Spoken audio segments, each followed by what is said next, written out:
friend, tweet, avatar, follow me. Although I'm speaking English, to many of you, it may be another language. And the language that I'm speaking is that of Web 2.0 and social media. Good morning, everyone, and a special good morning to Baltimore County. I am an avid user of Web 2.0 and social media for teaching and learning. I believe that social media is the tool that can be used to bridge those global connections that we need in our classrooms. I'm going to start with this brief video. The first time that I saw this commercial, I was like, this is it.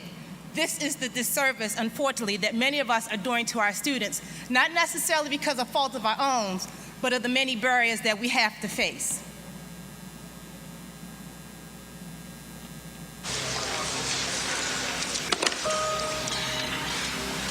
I stand before you today to apologize. The system has failed you. I have failed you. I have failed to help you share your talent with the world when the world needs talent more than ever, yet it's being wasted every day by an educational system steeped in tradition and old ideas. Well, it's time for a new tradition. It's time to realize talent isn't just in schools like this one, it's everywhere. It's time to use technology to rewrite the rules of education. To learn how you learn so we can teach you better. It's time a university adapted to you rather than you adapting to it. It's time for a different kind of university. It's your time. All right, I'm not here promoting necessarily Kaplan University, but I think you get the message. It's time. When our students walk into a classroom, this is the vision that they see. They think they're going to be using all the kinds of wonderful technologies, from the iPhones to the cell phones to having 21st century technologies like computers. Unfortunately, when they walk into the classroom, even though they don't realize it, they're walking into most environments that are more or less like a 19th century classroom. One that looks more like this. Remember the days if you came to the classroom and everyone was sitting up straight and neat and quiet? Someone was like, yay, that's great. If they're quiet, they're learning, they're engaged. But our classrooms really, ladies and gentlemen, need to begin looking more like this. We need to begin bridging those gaps. The cell phone is one of the most powerful tools. It is the most powerful computer that most of everybody in this room is carrying, yet they're all banned in most schools and districts. Do you realize that in this cell phone right here, there's links that I'll share with you later, that a complete movie can be shot from this cell phone? That in a moment, I can connect with anyone in the world. So we need to be able to have our students use these tools. What the tools that I'm talking about mostly is social media, and there's a definition for you. It's any website or service that uses what we call as Web 2.0. That's a whole nother lesson. I'm not going to go into it, but basically anything that lets us be able to share, collaborate, communicate, to make those global connections is considered social media. There are tons of categories that's there for you. And I also have a social survival guide for you as well. My whole presentation, I'm a paperless type of person. It's going to upload it on my website. It's going to be on NEA and MSEA as well. And I'll have some cards available if you need the links. But everything is available for you online with all of the links. Here is a wonderful quote from a principal at the Science Leadership Academy that talks about the power of using social media to bring all those different views into our classrooms. As our guest said, our students don't have a very narrow view of our global society. Our students are using social media, but you know who they're networking with? Only their friends. It is our job as educators to be able to use the tools that they already are comfortable with to expand their knowledge. Here's another wonderful quote. One of the things we try to do is not just look at the ideas of social networking, but to look at the notion of academic networking. We want kids to understand that digital footprints they leave matters. We try to teach kids that they can be a force in the world. Their voice can be heard. So this is more than just let's get on Facebook, let's get on Twitter, or whatever the tool is, and just get together. This is about global perspectives, so we can be ready for the economy. These are the tools that we should be using and teaching with our students.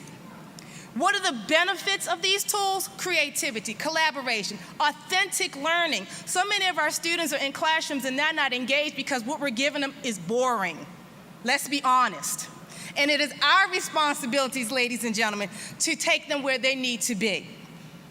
We all know that when students engage, what? They learn better. Here are some of the barriers that we're facing. We know it. Media gets bad, Web 2.0 gets bad press. We know that. You hear about Twitter, what they say. What are you doing? Oh, I'm eating some peanut butter and jelly. All right. We know that most educators don't understand the power of the tools.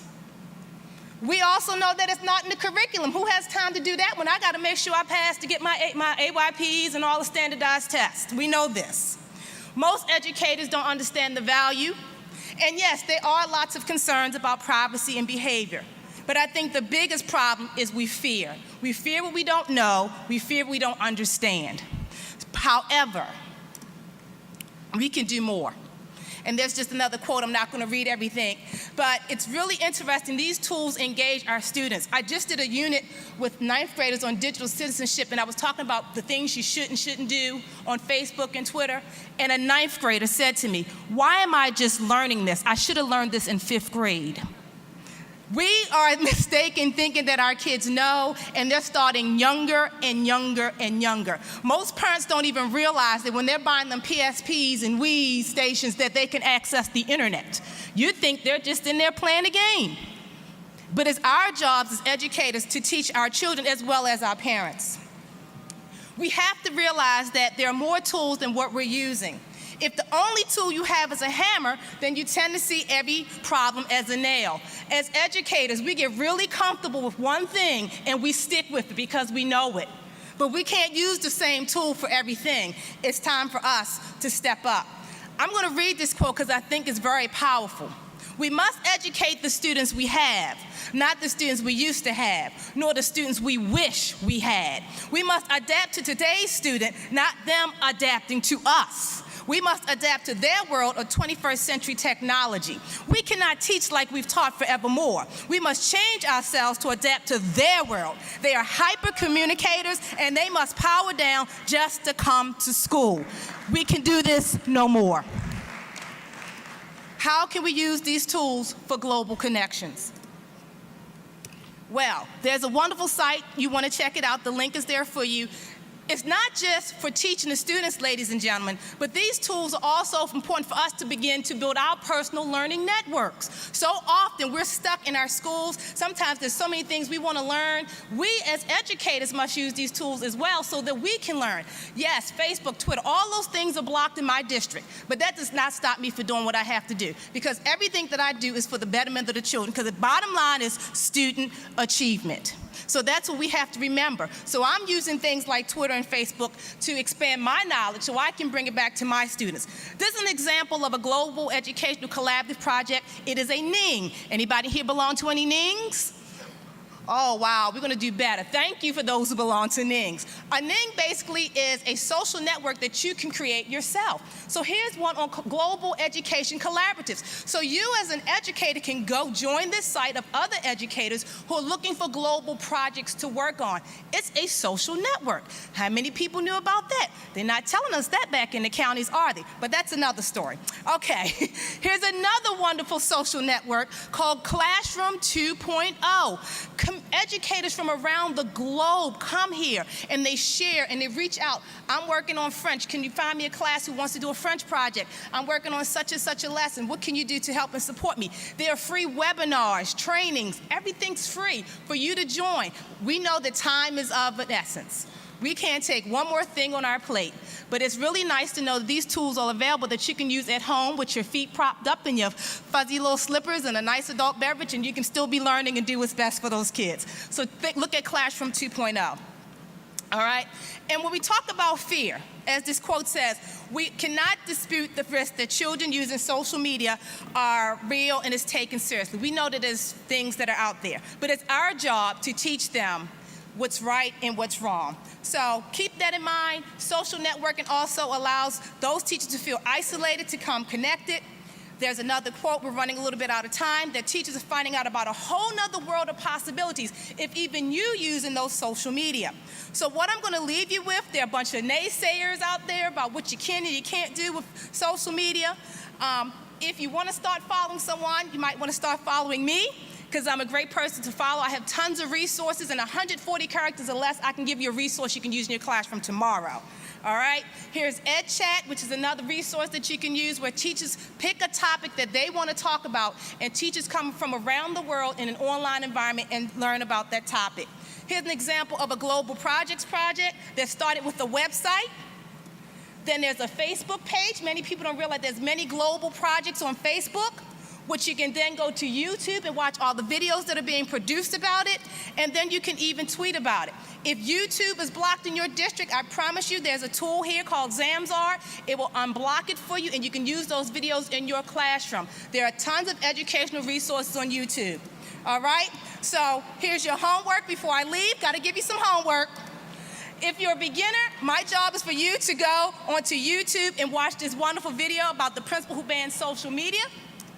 If you're intermediate, I want you to go on Twitter and start following some educators.